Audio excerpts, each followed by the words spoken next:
Hoy vamos a analizar a fondo un documento que ha llegado a nuestras manos. La guía definitiva para planificar comidas saludables. No parece la típica guía básica, ¿verdad? Parece que va un poquito más allá. La idea es exprimirla bien, ver qué enfoques nuevos o qué detalles clave nos puede ofrecer. Sobre todo para quienes ya intentamos organizar nuestra alimentación, pero, buscamos afinar el método o encontrar nueva motivación. Vamos a ver qué tesoros esconde este texto. Exacto. Porque más allá de la organización básica, que, muchos ya conocemos más o menos, el verdadero reto suele estar en la constancia, ¿no? Y en adaptar esa teoría a la realidad que a veces es un poco caótica del día a día. Veamos si esta guía aporta algo de luz sobre eso. El texto arranca, fíjate, diferenciando lo que es la simple preparación de comidas de lo que llama una planificación estratégica integral. Ah, interesante. Planificación estratégica. ¿Y eso qué implica según la guía? Pues según se desprende del texto, esta planificación va más allá de solo decidir qué comer. Se enfoca primero en por qué lo hacemos. O sea, buscamos mejorar algo concreto de la nutrición, controlar gastos quizás, reducir el estrés diario. La guía insiste mucho en que tener claro el propósito es lo que diferencia un intento que se queda en nada de un hábito que se mantiene. Entiendo. No es solo voy a cocinar más, sino qué problema real quiero solucionar con esto. Y menciona beneficios como el ahorro o menos estrés, que son, bastante conocidos. Pero profundiza en cómo la planificación realmente impacta más allá de lo obvio. ¿Da algún detalle más? Sí, ahí es donde se pone interesante la cosa. El documento conecta la planificación no solo con comer mejor, sino con una sensación de control, de proactividad, que, según sugiere, puede reducir la carga mental general. Ah, eso es clave. Claro, no es solo no pensar qué ceno hoy, es como liberar espacio mental para otras cosas. Y además vincula directamente la planificación con un consumo más consciente y la reducción del desperdicio. Lo presenta casi como una postura ética, fíjate, no solo algo práctico. Esa conexión con la carga mental y el consumo consciente me parece un ángulo potente, la verdad. Entonces, vale, asumamos que alguien ya está convencido de las ventajas básicas. ¿Cómo propone la guía pasar a la acción de forma efectiva? Quizás para superar intentos fallidos anteriores, que todos hemos tenido alguno. Propone un proceso, sí, pero pone mucho énfasis en la personalización desde el minuto uno. El primer paso que detalla es una autoevaluación pero honesta, y establecer objetivos SMART. Lo de SMART sí, eso suena. Específicos, medibles. Eso es, pero no se queda ahí. Insiste en que estos objetivos deben ser realmente significativos para la persona. No un genérico comer más verdura, sino quizás algo como incorporar 2 tipos nuevos de verdura a la semana para ampliar variedad, o lograr que el 70% de mis almuerzos sean caseros y equilibrados. Metas muy, muy concretas. Vale. Objetivos claros y personales, me gusta. Y luego viene el menú. ¿Qué enfoque particular tiene la guía sobre esto? Porque claro, menús hay miles en Internet. Pues el texto subraya lo que llama el equilibrio dinámico. No se trata solo de calcular calorías o macros una vez y ya está, sino de entender cómo ajustarlos según la semana, el nivel de actividad que tengas o incluso tus preferencias que cambian. Habla de tener como plantillas base flexibles, más que menús súper rígidos. Y pone mucho énfasis en la variedad de micronutrientes a través de los colores en frutas y verduras. Lo vincula no solo a la nutrición, sino también al placer visual y gustativo de la comida, que también es importante. Flexibilidad y variedad, me gusta eso. Suena menos agobiante. Y una vez tienes ese menú flexible, ¿qué dices sobre la compra y la preparación? ¿Algún truco que se salga un poco de lo común? En la compra, más allá de la típica lista organizada por secciones del súper, que es útil pero estándar, la guía recalca revisar siempre la despensa y la nevera antes de hacer la lista. Parece obvio, pero... Pero no lo hacemos. O no siempre. Exacto. Y pensar en términos de ingredientes versátiles, o sea, ingredientes que te sirvan para varias preparaciones distintas. Minimizar compras redundantes es como un mantra en la guía. Y en el famoso meal prep, aunque menciona el batch cooking, dedica espacio a técnicas combinadas. Cocinar algunos componentes base, como arroz integral, quinoa, legumbres cocidas, tener vegetales ya lavados y cortados, y quizá preparar alguna receta completa. Pero no todo. Sugiere adaptar la intensidad del prep al tiempo que tengas cada semana. No tiene por qué ser siempre un maratón el domingo por la tarde. Eso de adaptar la intensidad del prep es realista, ¿sí? Suena menos abrumador, la verdad. Ahora, has mencionado la adaptación antes. ¿Cómo aborda la guía las dietas específicas o las restricciones? ¿Va más allá de lo típico de come esto en vez de aquello? Pues sí, lo fascinante aquí es el enfoque en la sustitución inteligente y en la densidad nutricional. Para vegetarianos o veganos, por ejemplo, no solo lista fuentes de proteína vegetal, sino que explica cómo combinarlas para obtener aminoácidos completos y dónde vigilar nutrientes críticos como la B12 o el hierro. Vale, va al detalle. Exacto. Para dietas sin gluten o bajas en carbohidratos, ofrece alternativas específicas de cereales o pseudocereales y enfatiza cómo compensar con más vegetales y grasas saludables para mantener la saciedad y el aporte nutricional. No se trata solo de quitar, sino de añadir bien. Y para alergias, insiste en leer etiquetas, claro, pero también en tener un repertorio de recetas seguras y da ideas sobre cómo comunicar tus necesidades cuando comes fuera.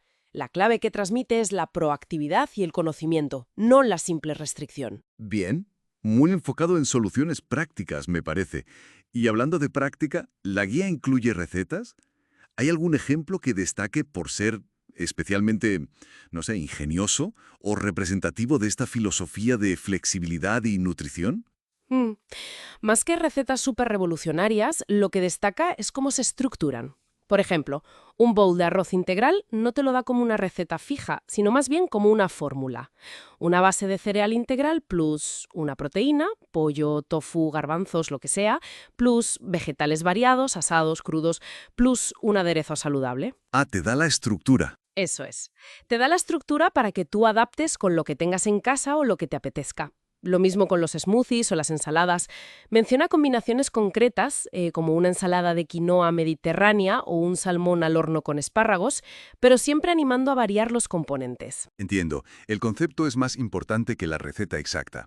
Y en cuanto a los ingredientes que se repiten mucho, como la quinoa, el aguacate, el yogur griego, ¿la guía aporta alguna perspectiva fresca sobre su uso o es lo de siempre? Sí, los presenta un poco como multitaskers culinarios, ¿sabes? Como ingredientes multiusos. La quinoa, por ejemplo, como base neutra que absorbe sabores, tanto para salado como, y esto es curioso, sugiere incluso para algunos desayunos tipo porridge. Anda, mira. El aguacate no solo para las tostadas, que está muy bien, sino como base de aderezos cremosos o incluso en postres, ¿por qué no? Y el yogur griego como fuente de proteína súper versátil para desayunos, snacks, salsas o marinadas.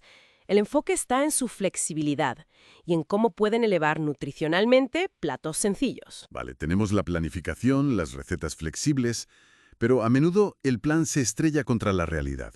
Los alimentos que se estropean antes de tiempo. ¿Qué aporta la guía sobre conservación y evitar el desperdicio que vaya más allá del típico guárdalo en la nevera y ya? Aquí sí que profundiza bastante, la verdad.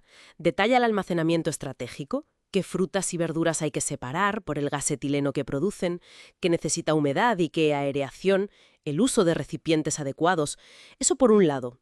Pero va más allá. Explica brevemente técnicas como el blanqueado antes de congelar, para preservar mejor la textura y los nutrientes de las verduras. Habla de la deshidratación casera simple, o incluso de la fermentación básica, como hacer chucrut rápido o yogur casero. Fermentación, interesante. Sí, no solo como método de conservación, sino también como aporte de probióticos. Menciona las conservas caseras, pero sobre todo se centra mucho en métodos cotidianos.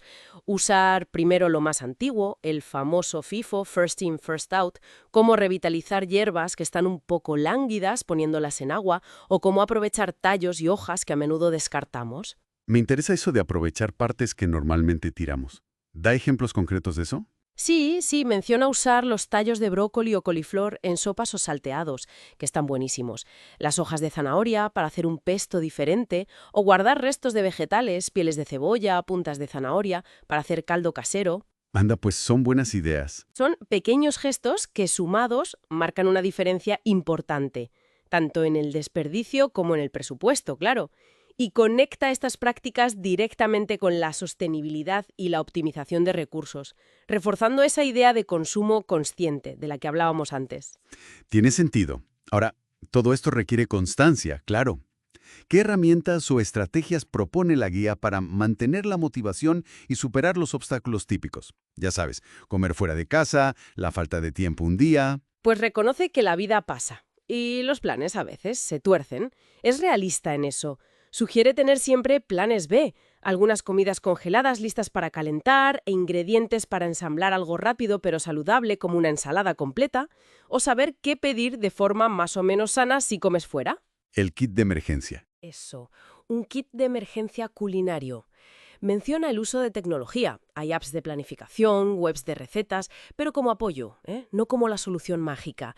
Y curiosamente destaca lo que llama superingredientes. Espinacas, avena, huevos, legumbres, no porque sean mágicos, sino por su versatilidad y la facilidad para incorporarlos y así asegurar un mínimo nutricional incluso en los días más complicados. O sea que la idea no es buscar la perfección absoluta, sino la resiliencia del hábito. Que si un día fallas, no tires la toalla. Y la motivación. ¿Cómo mantenerla? Pues la guía apunta a varias cosas. La variedad para evitar el aburrimiento es clave. Celebrar los pequeños logros, no esperar a cumplir el objetivo final. Encontrar una comunidad, si eso te ayuda, ya sea online o en persona. Y sobre todo, y esto me parece importante, reconectar periódicamente con el porqué inicial. Volver al propósito. Exacto. ¿Por qué empecé a planificar? Recordar ese propósito es, según el texto, el motor principal para que esto funcione a largo plazo. Entonces, si tuviéramos que destilar la esencia de esta guía, su aporte clave, para alguien que ya está un poco metido en esto de la alimentación saludable, ¿cuál dirías que es? Yo diría que su valor principal reside en presentar la planificación no como una tarea rígida y estresante, sino como un marco flexible y consciente. Pone mucho énfasis en la intencionalidad detrás de cada paso, desde fijar los objetivos hasta cómo guardas los alimentos, y lo conecta todo con un bienestar más holístico, que incluye la salud mental y el consumo responsable. A ver, no reinventa la rueda, seamos sinceros, pero le da una profundidad y una adaptabilidad que pueden ser muy útiles para mantener el rumbo a largo plazo, sin frustrarse. Me quedo con esa idea de marco flexible y consciente. Parece que el mensaje final es que comer sano y organizado puede ser una fuente de empoderamiento, de sentir que controlas tú, y no una fuente de estrés añadido. Exacto. Cada comida planificada es como una elección activa por tu bienestar. Y como sugiere la guía, empezar no requiere una revolución total. Quizás solo aplicar uno o dos de estos enfoques de forma consistente. Ya sabes, el progreso sobre la perfección. Pues parece una guía con bastante sustancia, sí. Para quienes quieran profundizar más, recordamos que el texto completo, la guía definitiva para planificar comidas saludables, se menciona junto a esta grabación. Puede ser un buen recurso para seguir explorando. Nada más por hoy. Hasta pronto.